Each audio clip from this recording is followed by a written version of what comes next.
Take two cases, let's take the case number 1. Case number 1 क्या बोल रहे हैं? 3 mutually perpendicular axes through the same point, lamina oblique planar body.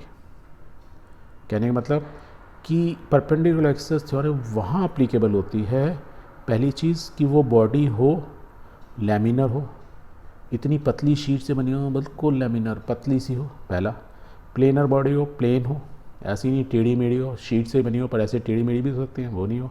That means should be plane, it should be laminar. और उसकी width, laminar बोलूँ पतली, पतली means मैं उसकी विड्थ की बात ही नहीं कर रहा, इट्स निग्लिजिबल. हाँ, उसमें सिर्फ क्या है, प्लेन है, लेंथ ब्रेड्थ है, थिकनेस नहीं है. हाँ, याद रखना. तो ये डिस्क है पर इसकी मोटाई जो मतलब ये जो प्लेट जिस भी प्लेट से बनी है it is so thin, negligible compare to length and breadth.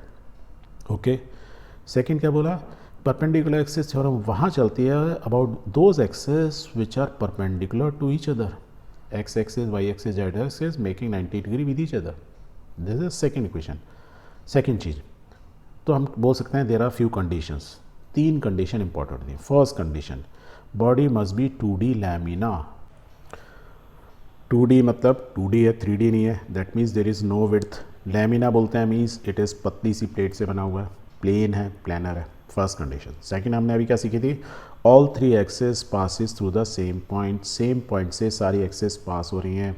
And जब वो पास हो रही हैं तो वो सेम पॉइंट क्या होगा? वो सेम पॉइंट होगा passing through this point and black point. इसको क्या बोलते हैं? Centre of gravity. Means as if कि इस प्लेनर बॉडी का जो मास है, centre of mass is this and which is also centre of gravity if we are talking in the say earth के एनवायरनमेंट में बात कर रहे हैं जहाँ पे जी की वैल्यू कांस्टेंट है. दोनों सी जी और सेंटर ऑफ मास दोनों सेम हो गए. तो मीन्स ये एक्सेस कहाँ से पास होनी चाहिए? सेंटर ऑफ ग्रेविटी से पास होनी चाहिए. एक दूसरे के साथ क्या होनी चाहिए? 90 डिग्री का एंगल होना चाहिए. Second condition. थर्ड कंडीशन ये है कि जो हम बोल ही रहे हैं दोबारा कि एक्स और वाई, एक्स एक्सेस और वाई एक्सेस दोनों एक दूसरे के परपेंडिकुलर होंगी. And the most important is कि जो जेड एक्सेस होगी वो परपेंडिकुलर टू द प्लेन होगी. मीन्स कहने का मतलब इन तीनों में से कोई 2 एक्सेस, इस केस में एक्स और Y axes, they are in the plane, right, parallel to the lamina. And जो थर्ड एक्सेस होगी it will be perpendicular to the remaining 2. तो इस केस में हमारी यदि एक्स वाई जो है इस प्लेन में है तो what we are saying, Z is perpendicular to the plane.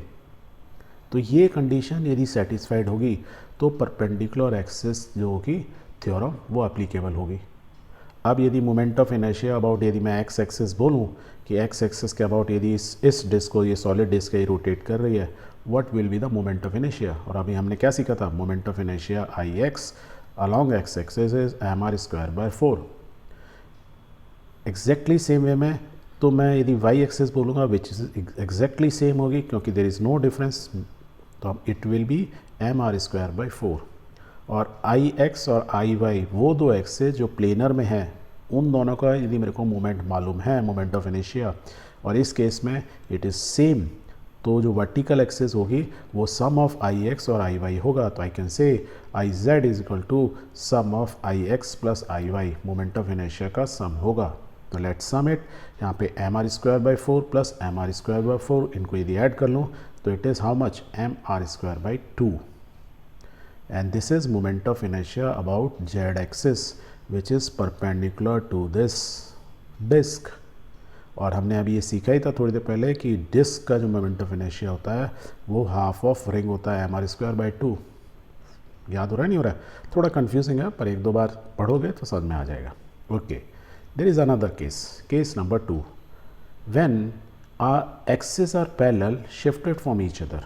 कहने का मतलब यदि मैं सेम डिस्क को लेता, यही डिस्क है, हाँ, सेम डिस्क ली, same radius, everything is same, and I know moment of inertia about this axis which is passing through centre of mass, right. कहाँ से? सेंटर ऑफ मास से पास हो रही है, but it is parallel to the plane. That means either I am talking about I x और I y, और I s I y same ही है. तो I can write moment of inertia through centre of mass या centre of gravity, C G के please, is mr²/4.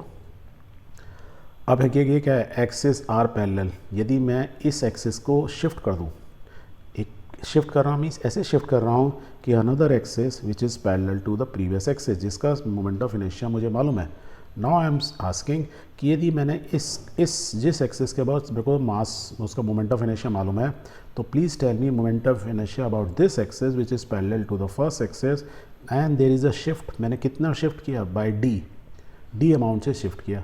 Now tell me moment of inertia about this axis.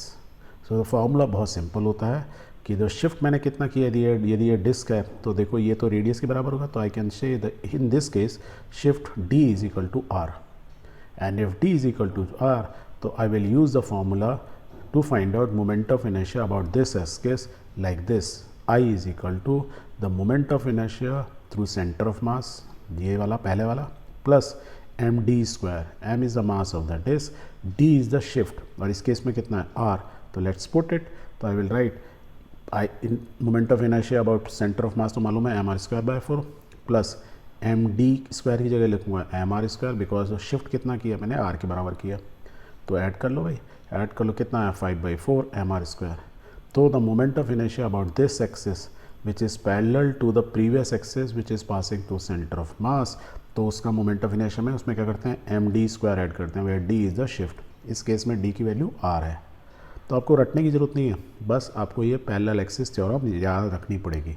वो क्या है? I is equal to moment of inertia about new axis is equal to I moment of inertia through centre of mass plus M D square where D is the shift.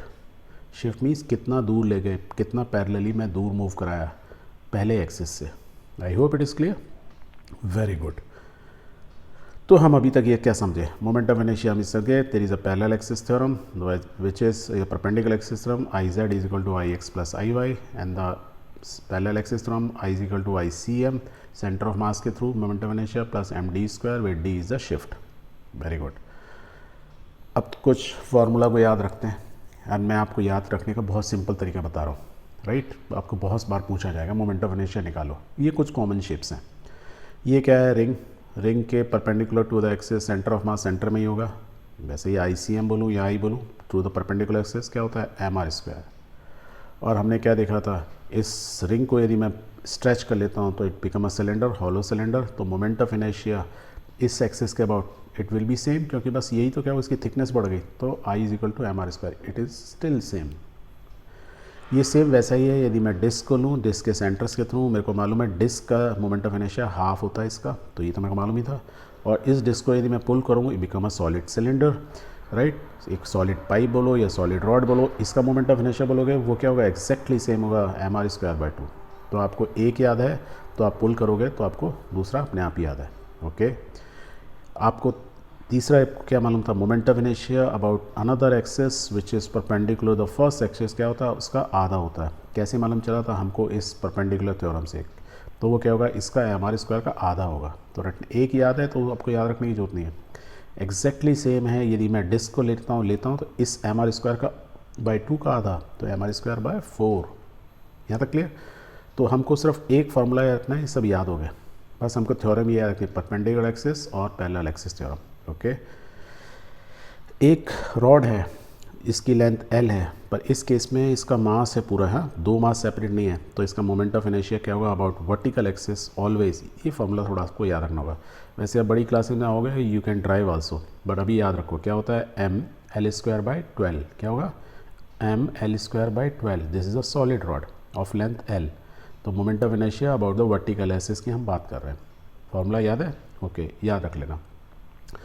And same way में spear, solid spear है, moment of inertia about the axis which is passing through the centre of mass या centre of gravity, जिसकी radius are है, वो क्या रखता है? 2m r square by 5।